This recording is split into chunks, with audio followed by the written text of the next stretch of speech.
Stop discounting your permanent jewelry services. Instead, we're going to show you how to raise your prices and get more sales using something as simple as our foam cleaner. And so how does this work, Peyton?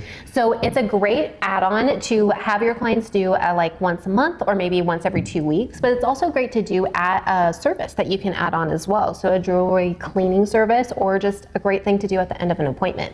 You're going to take this and you can squeeze it directly onto the jewelry, or you can also put it onto a polishing cloth and go through and then be able to clean all the way through the jewelry. It has a fantastic scent, and it's also safe to be able to get on your skin, which so many cleaners aren't. And how much would you typically charge for that service to clean the jewelry? Generally, it's like a discounted like $15 if they're purchasing another piece. Okay, and that's awesome because you can get one of these for $15 or less. Sometimes we have them on sale for less than that.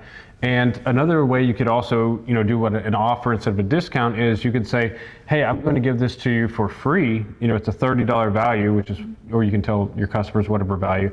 I'm going to give this to you for free if you go ahead and purchase an additional bracelet. Mm-hmm. So that way they're bringing in more revenue, more profits, and this is not really costing them that much. Especially educating them as well, letting them know that by cleaning their jewelry, it's going to have a longer life expectancy. It's also going to be shinier and sparklier, and it's also going to make it where it has that lifespan that continues to go on and on. Mm-hmm. And so, of course, you can retail this. You can sell it to your customers as well. What would you typically sell this for? Generally, I think I have that on for $29.95. Okay, that's about right. It's about $30, and then it's costing you half that or less.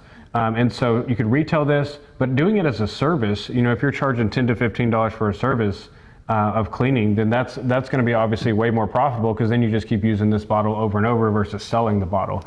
And it's only 1 to 2 pumps when I do that service as well. Mm-hmm. So this can last me quite a while depending on how many services I'm doing in a month. Yeah, and maybe even a way to attract customers. Let's say you're at a slow event. You could literally offer someone, hey, I'd love to clean your bracelet. Come over here, let me show you this. And then you could just clean their jewelry and then upsell them another piece of jewelry. Absolutely. While you're talking to it, get to know them and show them, hey, I see that you have this chain. It's one of my favorites. Can I show you one to be able to add to your stack? I think you'll love it. Awesome. So as you see, there's we just listed 3 or 4 ways where you could literally use this to grow your profits. And so I'd love to know in the comments below, what is your favorite way? Which one are you going to start doing? What are you going to try? And being creative like this can set you apart from your competition. Absolutely. It's doing those little things that just is one step farther in customer service that really creates your brand. Yeah, and this is foam cleaner, but I would not recommend trying to host a permanent jewelry foam party with it. Oh man. But all right, we'll catch you in the next video.